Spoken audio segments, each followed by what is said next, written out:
Hello friends, welcome to Chennai சமையல். நம்ம இன்றைக்கி பார்த்தீங்கன்னா வேர்ல்டு ஸ்பைசியஸ்ட் நூடுல்ஸ் எப்படி செய்கிறதுன்னு பார்க்க போகிறோம். இது வந்து நம்ம எக்ஸ்ட்ராவாக தண்ணி மட்டும் ஆட் பண்ண போகிறோம். மற்றதெல்லாம் அந்த பேக்கெட்டில் இருக்கிறது தான் போட போகிறோம். வாங்க நம்ம வீடியோக்குள்ளே போகலாம். சுவையான மற்றும் ட்ரெடிஷ்னலான டிஷ்ஷுகளை பார்க்கணுன்னா நீங்கள் வந்து சென்னை சமையல் யூடியூப் சேனலை மறக்காமல் சப்ஸ்கிரைப் பண்ணுங்கள். கூட வந்து பெல் ஐக்கானை ப்ரெஸ் பண்ணுங்கள். உடனே அப்டேட்டுகளை தெரிஞ்சுக்கோங்க. வாங்க வீடியோக்குள்ளே போகலாம்.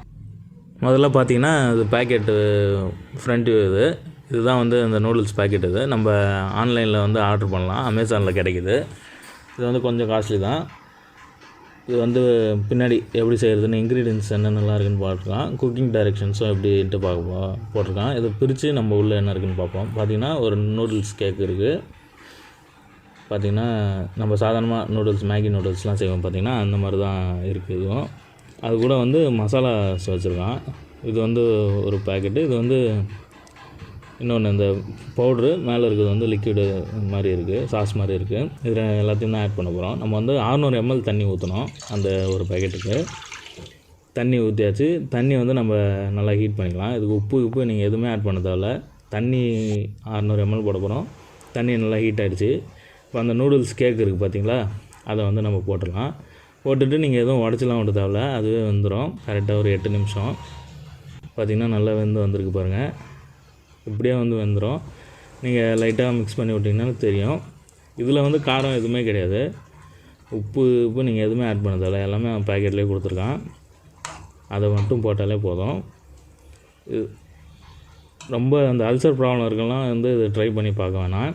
இப்போ இந்த தண்ணியை வந்து நம்ம ட்ரெயின் பண்ண போகிறோம். தண்ணி எடுத்துட்டு 8 ஸ்பூன், மொத்தம் 8 ஸ்பூன் நெருப்பு வந்து சிம்மில் போட்டுங்க. 8 ஸ்பூன் தண்ணி மட்டும் வச்சுக்கணும். வச்சுட்டு அந்த சாஸ் கொடுத்துருக்கான் பார்த்திங்களா, அவன் கொடுத்துருக்க சாஸ் பாக்கெட்டை வந்து போடணும். அந்த சாஸ் பாக்கெட்டை பிரித்தவொடனே வந்து நல்லா நெடி அடிக்குது. அதுவே நல்லா காரமாக இருக்கும். பார்த்திங்கன்னா சாஸ் போட்டு நல்லா மிக்ஸ் பண்ணி விடுங்க. தண்ணி ஃபுல்த்தையும் ட்ரைன் பண்ணி 8 ஸ்பூன் தண்ணி மட்டும் இருக்கட்டும். அதிகமாக வைக்க வேணாம். நெருப்பு வந்து சிம்மில் போட்டுருங்க. அப்போ தான் உங்களுக்கு கரெக்டாக இருக்கும். அதுக்கப்புறமா இன்னொரு பாக்கெட்டில் வந்து அந்த பவுடர்லாம் கொடுத்துருக்கான். பெப்பர் பவுட்ரு அந்த மாதிரி என்ன போட்டிருக்கான்னு தெரில. அந்த பவுட்ரு அவன் கொடுத்துருக்க பவுட்ரு வந்து நம்ம போட்டுட்டு மிக்ஸ் பண்ணி விட்டுட்டு இந்த தண்ணியை வந்து நல்லா ட்ரெயின் ஆகிடுச்சுன்னா நீங்கள் வந்து சாப்பிட்டு பார்க்கலாம். இது அல்சர் இருக்கவங்க, வயிற்றில் ப்ராப்ளம் இருக்கவங்கலாம் வந்து ட்ரை பண்ண வேணாம். ஏன்னா ரொம்பவே காரமாக இருக்குது. நான் சாப்பிட்டு பார்த்தேன். அது சாப்பிட்ற சேலஞ்ச் வீடியோ வந்து நான் இன்னொரு இதில் போடுறேன். இப்போதைக்கு இது மட்டும் செய்கிறது மட்டும் எப்படின்னு பார்த்து போடுறோம். இந்த நூடுல்ஸ் வந்து ஆன்லைனில் கிடைக்கும். இது வந்து கொரியன் இது சிக்கன் ஃப்ளேவர், நான்வெஜ் இது. அதனால் வெஜிடேரியன்ஸ் யாரும் ட்ரை பண்ண வேணாம். பார்த்திங்கன்னா தண்ணி ஃபுல்லாக ட்ரெயின் ஆகிடுச்சு. இப்போ பிளேட்டில் போட்டு நீங்கள் சாப்பிட்டு பார்த்தீங்கன்னா பயங்கர காரமாக இருக்கும். ஸ்பைஸ் விரும்புகிறவங்க வந்து அதை ட்ரை பண்ணி பார்க்கலாம். இதில் எதாவது டவுட்னா கீழே கேளுங்க. Meet you in next video. Thank you friends.